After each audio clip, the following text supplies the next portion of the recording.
Now, it's 98 years since the inhabitants of a tiny village, the village of South Willingham in Lincolnshire, decided it was high time they had a parish council to look after their affairs. So, on December the 4th, 1894, they held their first meeting. The proceedings were recorded in this, the Parish Council Minutes book, as indeed were all the subsequent meetings until the book was filled up. Now, normally that wouldn't take very long at all. Minute books are only usually a couple of hundred of pages long, and councillors being councillors, well, they soon generate enough in the way of motions, amendments and resolutions to fill one. But not in South Willingham. This one book was sufficient to record everything that occupied the parish council from the moment it was created until this year. So, what's life like in the village where nothing ever happens? Nick set off for the Lincolnshire Wolds to find out just that. Parish Council meeting held on Friday the 7th of September 1984. The village drain is causing smells again. Its best friends couldn't accuse South Willingham of being a racy kind of place. It's a little bit of England where not much has changed in centuries. It's got thatched cottages, naturally, a post office and shop, and at the heart of the village, an ancient church where past generations rest in peace. And there's plenty of peace for the living too. It's quiet, happy and peaceful. I would say it was quiet, clean, and I love it. There's so little to talk about, very little to talk about. South Willingham is home to some 200 souls, although if you visit it on a normal weekday, you might not believe it. Only a very occasional sign of life disturbs the calm. Which is why it's taken the various clerks of the parish council nearly 100 years to fill up their first minutes book. Not that there haven't been a few exciting moments. In 1917, the Reverend Temperley presided over a meeting called to tackle the great rat and sparrow nuisance. Was to consider the rat and sparrow nuisance.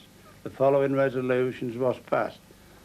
That 6pence per dozen for sparrows, old and young, and 3 per dozen for house sparrows' eggs be paid to anyone bringing them to the clerk. The rat nuisance was not decided. But the sparrows are still with us today. Oh, we wish we'd get some sparrows under our roof. We keep saying every morning they've got clogs on.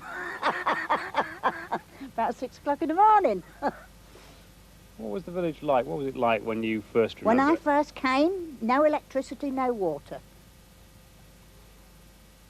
You had earth closets, you know, 2 holes. And then you got to an Elson, and then when we all bought a property, we developed, got bathrooms and water toilets. I can't remember the water, but I can remember the electric coming on.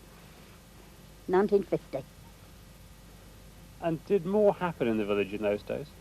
Well, not really, no. Did it? No. What other highlights are there of life in South Willingham? Well, I don't think there is any highlights. We used to have a garden fete every year. Well, it's dropped in the head now. Used to have a coffee morning at Mr. B's, but now he's getting past it. He says he's not going to do another, but he might. Somebody might talk to him. Mr. B is one of South Willingham's oldest inhabitants. He used to run the parish council and he's proud of its record, even if it does concern itself largely with life's less exciting moments. Is the parish council itself important to the village? I mean, it did lapse for a time. If we killed it off now, would it matter? I think so. I'm sure so. We want some say in what is done in the village, surely. If we didn't have a parish council, we should have nothing. They'd just do what they wanted. One thing they wanted to do was get rid of the old red phone box. The parish council fought and won. The phone box is still there. Does it matter what colour the phone box is? Oh, very much, because it's always been red. This village, it's always been so. We've always done things this way or that way. No, it's made no difference. That's the sign of the times, isn't it? You've got to move with them sometimes for the good and sometimes for the worse. Well, I like to see the old things. But the wife, she doesn't bother. She says, let the world go on as it goes on. Well, why does it matter if it's red or not? Well, I don't know. Well, it doesn't, I don't suppose, but it's been the post office colour for years, hasn't it? And they're even changing the colour of the vans now, aren't they? And how would you describe life in the village in 1992? Life? Well, there is no life, is there? But it's the kind of place that is part of England, isn't it? Yes.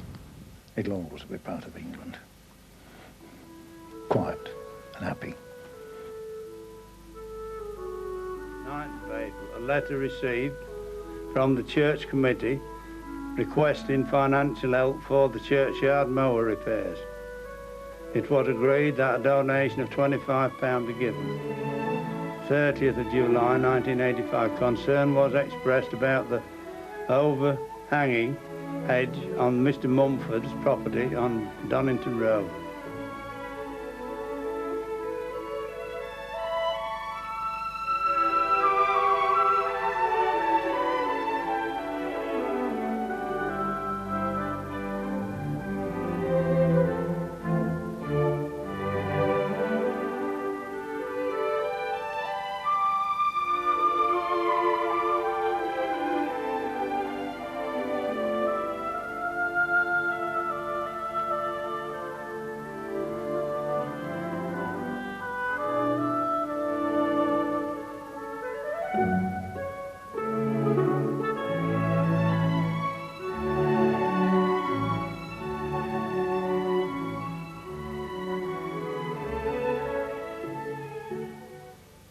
Well, it's been rather blustery in Belden today. Will it be wet and windy in Willingham tomorrow, Bob?